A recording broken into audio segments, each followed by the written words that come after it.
I really do like that opening intro, hey. I made that yesterday. Hey, guys, welcome to Morning Coffee. The complete opposite in regards to energy and really important information to a normal morning show. I'm just going to be drinking coffee and talking about movies and TVs and nerdy stuff. So that's what the show is. The idea is I can just get up, have a look, because the thing is, a lot of the news that I'm interested in the world of movies and TV shit happens overnight. So I wake up in the morning, I see my feed, and there's all this stuff that's happened, has happened overnight. Excuse me. So the idea to do this was just to, hey, I can have a coffee, talk about what's going on, and we can all get on with the rest of our lives. So that's what it basically is. But don't expect any gimmicks. I'm not doing weather reports. The cash cow will not be coming here in any way. It is a very low-key streaming show. So, and as you can see, my own show, I am the assistant to the regional manager. Yes, of course, it's an office mug. And one thing I do have is a buttload of kind of pop culture related coffee mugs. So you'll get to see that. Isn't your life exciting? All right, let's get into it, though. Just what I do want to talk about this morning. A couple of things did happen overnight, which was kind of cool. And probably the biggest one, which we can't show any footage, is coming to America too. You may or may not know, yes, they have made, it's filmed, it's in the can, it's complete, a sequel to the 1988 classic comedy. So, Eddie, Arsenio, you name it, who was in the original, even James L. Jones is in this film. They have gotten everyone back 32 years later to pump out a sequel to this. And what are my thoughts on Coming to America? I mean, hey, it's a comedy classic, isn't it? I mean, I'm obviously that old. I remember going to see it in the cinema when it was first released and loving it then.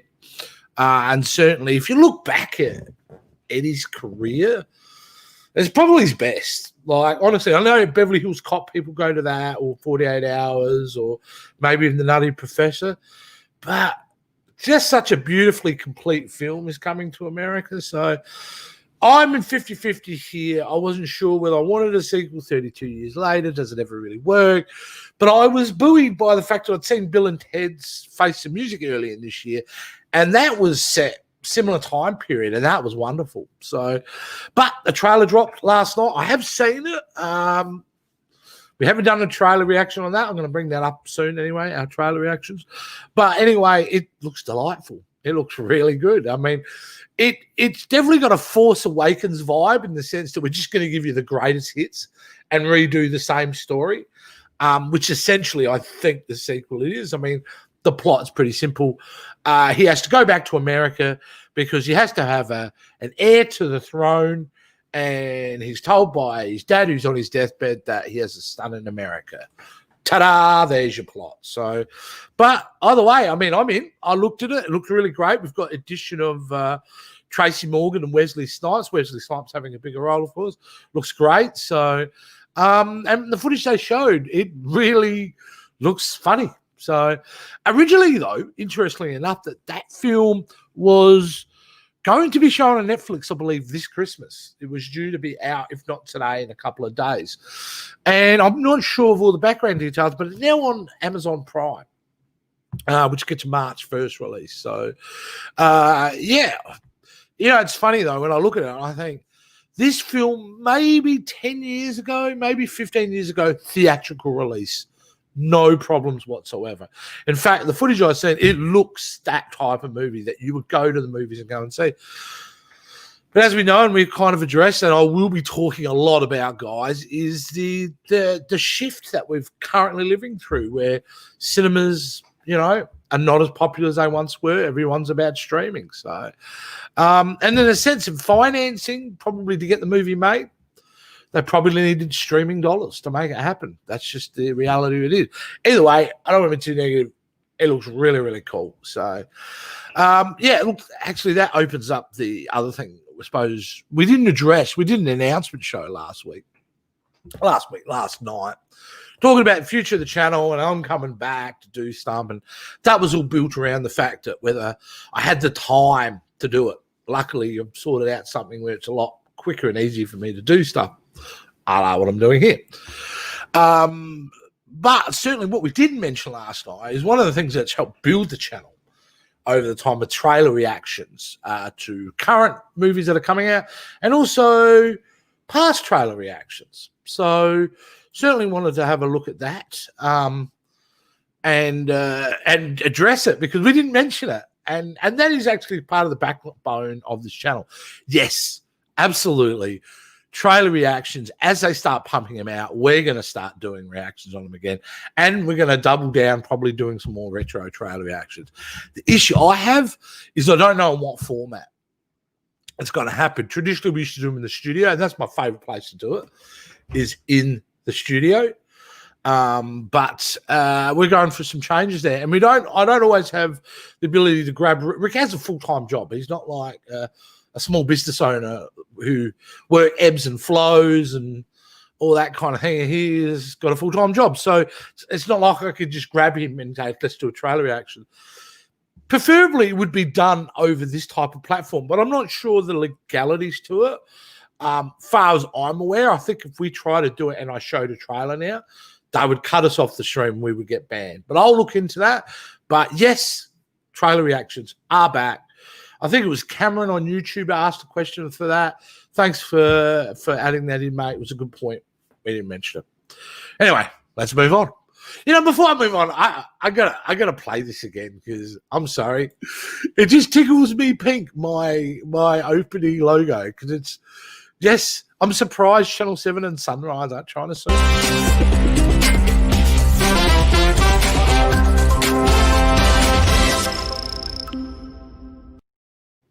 It's so cheesy. I love it.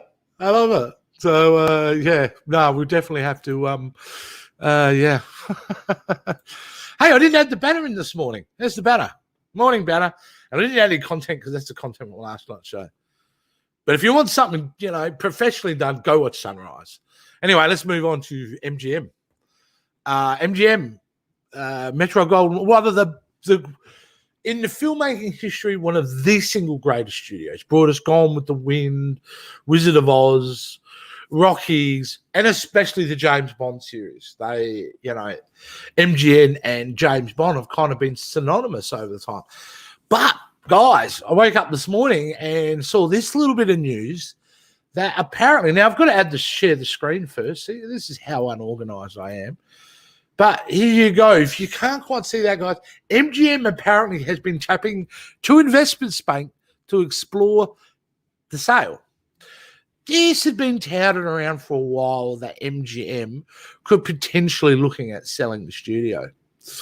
You know, this is like, I'm not going to go into the giant article. Most of this covers about, you know, a lot of board level, stock level kind of information. But what I did get from the article, and I'm paraphrasing and I'm just kind of taking my own interpretation, is that certain franchises like James Bond or the Rocky series or any other franchise we can think of could be bought by other studios, which would be very, very interesting. Could we see James Bond in a situation where he will now be distributed by another company? Which I think is a positive thing because honestly, I think you need a different perspective on James Bond. I know it's always been kept in the family of the Broccolis and all that, but I think essentially if James Bond is to continue as a long-running franchise, it really needs fresh eye and a fresh perspective on it. I don't think it helped MGM, which, because let's face it, No Time to Die, which was a film that was supposed to come out in April, is the biggest tentpole film they have. You know, MGM has as a studio, and the fact that still hasn't come out would have been a huge dent in their profit margin. So I'm not surprised they're going to sell. But watch this space, guys, because I think we're going to see a selling of movie franchises to other studios. It'll be really fascinating, and well, I thought it was fascinating. You may not, then go watch Sunrise. Anyway, let's move on to the other big thing I think legally I want to talk about, and I saw this morning. I couldn't believe it's getting this messy, and that is the fact that Dune, which, I really should have had this page with the title up there. This is joeblow.com. I love joeblow.com. We've been going to this site for close to 20 years. But apparently HBO Max release now may be in question as a new lawsuit details emerge. And basically what this is saying, guys, is that Legendary, who funded this film, and 75% of the other big blockbusters that Warner Brothers released are not happy. They're not happy because Warner Brothers came out without any discussion with the production partners like Legendary, filmmakers, actors, anyone, that they were going to release all their movies coming out in 2021 the same day on a streaming service. Now, for the end user, they'll go, good, I don't want to go to the movies. I want to sit home. It'll be great. I can watch Wonder Woman at home. And we can go into that another time. But essentially, these guys are not happy. And really, the real reason they're not happy, and just so you guys can get a context of what they're not happy about, money. So when you release something to the cinema, you get points. Your agent negotiates your contract and you get points, which means you get certain little money bonuses as you go along if films are profitable. Now, that's fine for studio release, but streaming contracts are different and you don't get that. So from the base level, this announcement by Warner Brothers could cost creators a significant amount of money, which is really not fair and unacceptable. Also, the big thing, and especially why Denis Villeneuve, the maker of that movie, Dune, he made it for the cinema. He made it for you to sit back without any devices, without any, sitting there in a room on a massive screen with the music blaring. His film. He wanted that. He made it for the theaters. And so, the fact that he spent all, 3 years of his life developing something and then to be told, we're just going to put it on a streaming service. I understand why they're pissed. So Legendary, who has a production company who basically financed most of Dune, also financed big blockbusters coming up like Godzilla versus King Kong and a slew of other films, they actually pay to make the content, and then Warner Brothers gets the right to distribute it. They're not happy because they've invested millions of dollars. So this could cause a big problem. I reckon we're going to get a backflip. And what do we care in Australia about this? I think we should care because it will affect us.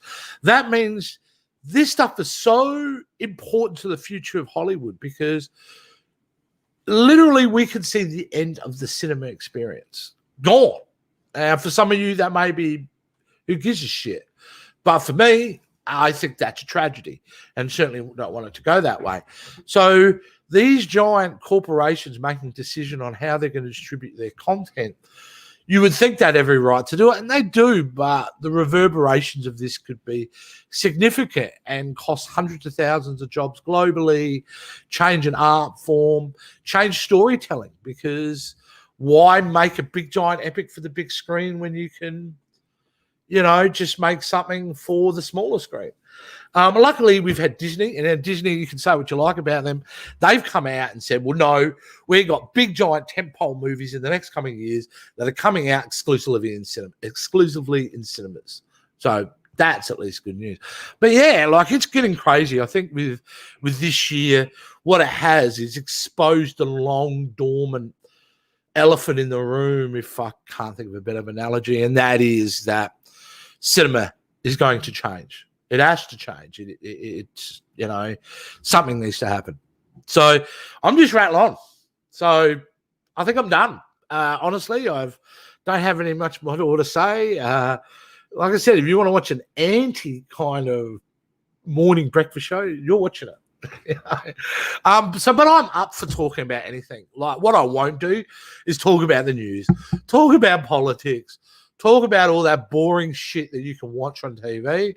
Nah, man, I'm just going to talk about what I'm into, all right? So if you want to come and join along, I don't know, still haven't figured out how often we're going to do this, but I am going to kind of do this regularly. So cheers, guys. Thanks for watching, and I suppose I better bail out of here. Have a great day. We'll see you next time.